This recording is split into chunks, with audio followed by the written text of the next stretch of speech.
Good morning my dear students. कैसे हैं आप सभी लोग। उम्मीद करते हैं कि आप लोग बहुत ही अच्छे होंगे और खूब मन लगा के पढ़ाई कर रहे होंगे। बच्चों कल हमने देखा था इंग्लिश का फुल फॉर्म, इंग्लिश के काइंड्स को देखा था और कुछ इंपॉर्टेंट फैक्ट्स को देखा था। आज हम इस वीडियो में पढ़ेंगे लैंग्वेज के बारे में, लैंग्वेज क्या होता है, उसकी डिफिनेशन देखेंगे और भी कुछ इंपॉर्टेंट पॉइंट को देखेंगे। तो my dear student, let's begin the class. देखिए बच्चों, यहाँ पे लैंग्वेज लिखा हुआ है और हमने यहाँ पे लैंग्वेज का डिफिनेशन लिखा हुआ है और आप लोगों की सुविधा के लिए हमने हिंदी में भी लिख दिया है ताकि कोई वीक, कोई कमज़ोर छात्र हो उसको लैंग्वेज को समझने में कोई दिक्कत ना हो। तो देखिए बच्चे, language, a language is the system of sounds, writing and symbol that human beings use to express their thoughts, ideas and feelings. A language, language क्या होता है? देखिए हमने लिखा हुआ है, लैंग्वेज का मतलब मानव जाति द्वारा अपने विचारों, थॉट्स, देयर थॉट्स मतलब अपने विचारों, आइडियाज मतलब कल्पनाओं, एंड फीलिंग्स मतलब भावनाओं को या मनोभावों को व्यक्त करने के लिए, टू एक्सप्रेस का मतलब होता है व्यक्त करने के लिए जो प्रयोग की जाने वाली जो साउंड्स, ध्वनि है, संकेत हैं, और उसके बाद जो राइटिंग्स है, लेखन है, लेखन की प्रणाली को ही हम भाषा कहते हैं। अर्थात जो मानव जाति है, अगर मानव जाति, कोई एक मानव है और वह किसी दूसरे व्यक्ति से, मैंने मान लीजिए कोई एक व्यक्ति है, वह अपने विचारों को, अपने भावनाओं को, अपने कल्पनाओं को किसी दूसरे व्यक्ति से व्यक्त करना चाहता है, तो वह ध्वनि के माध्यम से, संकेत के माध्यम से या लिख कर या लेखन की प्रणाली से वह अपने विचारों को व्यक्त करेगा। तो अपने भावनाओं को, अपने विचारों को और अपने कल्पनाओं को अगर ध्वनि के माध्यम से, संकेत के माध्यम से और लिख कर कोई व्यक्ति किसी दूसरे व्यक्ति से व्यक्त करता है, तो इसी को हम बोलते हैं क्या? लैंग्वेज। इस माध्यम को लैंग्वेज कहते हैं बच्चों। आइए मैं आपको बहुत फनी ट्रिक में समझाता हूँ। देखिए, सपोज करिए कि यहाँ पे ए नाम का व्यक्ति, अरे ए नाम का व्यक्ति मतलब कुछ भी मान लीजिए, ए फॉर हमने अखिलेश मान लिया, और यहाँ पे बी नाम की कोई गर्ल यानी मोहतरमा है, देखिए बाल कैसे उड़ा रही हैं। तो बी नाम की कोई लड़की है जिसको हम मान लेते हैं बबीता मान लेते हैं। तो जो अखिलेश है, अब बबीता को अखिलेश ने देखा, अब बबीता को जब अखिलेश ने देखा तो अखिलेश के मन में कुछ चलने लगा, तो अखिलेश बबीता से कहना चाहता है, अब इसके मन में भावना उठ रही है क्या? कि अखिलेश का स्टेटमेंट ऑफ ए, यानी अखिलेश का स्टेटमेंट है आई लाइक यू, मैं आपको पसंद करता हूँ, यानी यह जो पसंद करने की भावना है वो अखिलेश के दिल में जगी हुई है।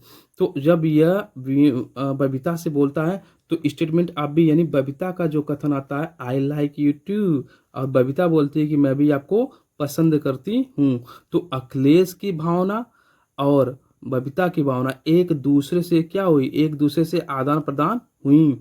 तो जो विचार होता है, जो भावनाएं होती हैं और हमारे जो कल्पनाएं होती हैं, अगर एक व्यक्ति दूसरे व्यक्ति से जिन माध्यम से व्यक्त करेगा, अब देखिए माध्यम ध्वनि होता है, बोल के हम करते हैं, संकेत इशारों में करते हैं या फिर लिख के करते हैं। देखिए कुछ लोग लिख के लेटर देते हैं और कुछ लोग शब्दों से ही बोल देते हैं, सामने ही बोल देते हैं, और कुछ लोग इशारा संकेत करते हैं। आपने तो सुना ही होगा बच्चों, आपने तो सुना ही होगा, निगाहों ने निगाहों से मुलाकात कर ली, जुबा बनती फिर भी हर बात कर ली। तो कुछ लोग इशारों से ही बात कर लेते हैं। तो उम्मीद करता हूँ कि आपको लैंग्वेज का मतलब समझ में आया होगा। अब आइए हम कुछ बात करते हैं अमेजिंग फैक्ट्स की। अब अमेजिंग फैक्ट्स लैंग्वेज के बारे में क्या है, देखिए the UN has 6 official languages. अब यूएन क्या है? यूएन का मतलब यूनाइटेड नेशन होता है, संयुक्त राष्ट्र संघ होता है। देखिए संयुक्त राष्ट्र संघ एक बहुत बड़ी संस्था है जिसकी स्थापना 24 अक्टूबर 1945 में किया गया था। तो इस संस्था ने क्या किया? इस संस्था ने 6 आधिकारिक भाषाओं को मान्यता दिया हुआ, यानी जो यूएन संयुक्त राष्ट्र संघ है इसने 6 ऐसे भाषाएं हैं जिनको आधिकारिक रूप से मान्यता दी हुई है, जिसमें कि अरबिक होती है, अरबिक भाषा है, चाइनीज है, इंग्लिश है, फ्रेंच है, रशियन है और स्पेनिश है। फिर से देखिए, अरबिक है, चाइनीज है, इंग्लिश है, फ्रेंच है, रशियन है और स्पेनिश। तो यूएन ने इन 6 भाषाओं को मान्यता दिया हुआ है। अब दूसरा इंपॉर्टेंट फैक्टर देखिए, there are about 7,000 spoken language in the world and about 300 writing systems. देखिए बच्चों, पूरे विश्व की अगर हम बात करें तो पूरे पूरे विश्व में लगभग 7,000 से भी अधिक भाषाएं बोली जाती हैं, और उनमें से 300 से अधिक जो स्क्रिप्ट हैं, यानी जिनको लेखन कहते हैं, जिनको हम लिपि कहते हैं, 300 अधिक लिखने के तरीके हैं। ठीक है बच्चों, तो पूरे विश्व में 7,000 भाषाएं बोली जाती हैं लगभग में, और 300 लिखने के तरीके हैं। अब देखिए, अब कुछ देश मैं बताने जा रहा हूँ जिनमें कौन कितनी कितनी भाषाएं बोली जाती है। देखिए, जैसे पापुआ न्यू गिनी है, पापुआ न्यू गिनी में लगभग 836 भाषाएं बोली जाती है, यानी 836 languages spoken in Papua New Guinea. तो पापुआ न्यू गिनी में लगभग 836 भाषा बोली जाती है। उसके बाद इंडोनेशिया आता है जिसमें 707 भाषाएं बोली जाती हैं। नाइजीरिया है, नाइजीरिया में 529 यानी 529 भाषाएं बोली जाती है। इंडिया में 454 यानी 454 भाषाएं बोली जाती है। अगर हम भारत की आधिकारिक की बात करें तो भारत का जो कॉन्स्टिट्यूशन है, भारत के संविधान में 22 भाषाओं को मान्यता मिला हुआ है। वैसे देखिए, ढेर सारी भाषा बोली जाती हैं, लेकिन आधिकारिक भाषा ऑफिशियल लैंग्वेज अलग होता है। तो भारत में 22 आधिकारिक भाषाएं हैं। ठीक है, उसी प्रकार से यूएसए में कितनी है? 422। अमेरिका में 420। वैसे भी अमेरिका 420 है, तो अमेरिका में 420 कुल भाषाएं बोली जाती हैं। अब आइए बच्चों, हम देखते हैं कुछ स्किल डेवलपमेंट की। देखिए बच्चों, पढ़ने को तो सभी बच्चे पढ़ते हैं, लेकिन क्लास में, कोचिंग में जब बच्चे पढ़ते हैं तो स्किल डेवलपमेंट बच्चों, तो देखिए, जो बच्चे क्लास व्लास करते हैं, तो मैं जो बात बता रहा हूँ एकदम ध्यान से सुनिए। देखिए, जो स्किल डेवलपमेंट्स होता है, यानी किस प्रकार से हम अपनी कुशलता को विकसित करते हैं, देखिए उसको नेचुरल स्किल कहा जाता है।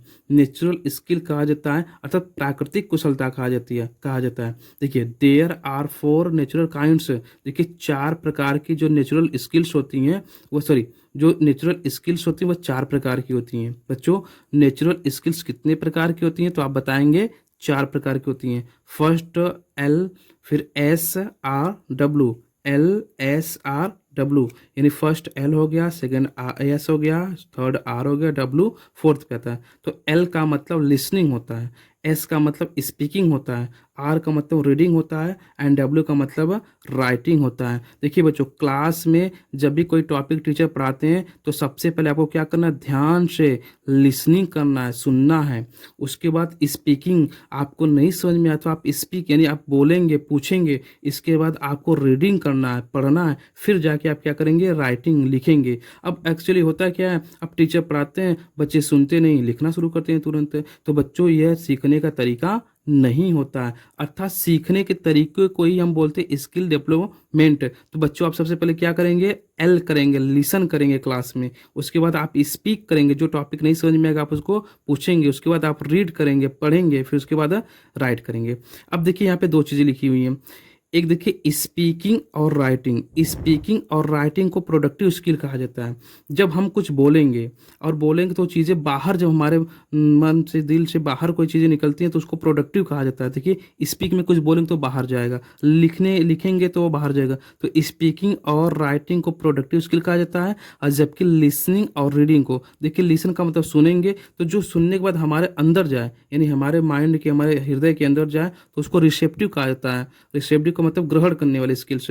तो लिसनिंग और रीडिंग रिसेप्टिव स्किल्स हो गई, जबकि स्पीकिंग और राइटिंग प्रोडक्टिव स्किल हो गई। तो बच्चों, हमने आज सीखा लैंग्वेज के बारे में, लैंग्वेज क्या होता है।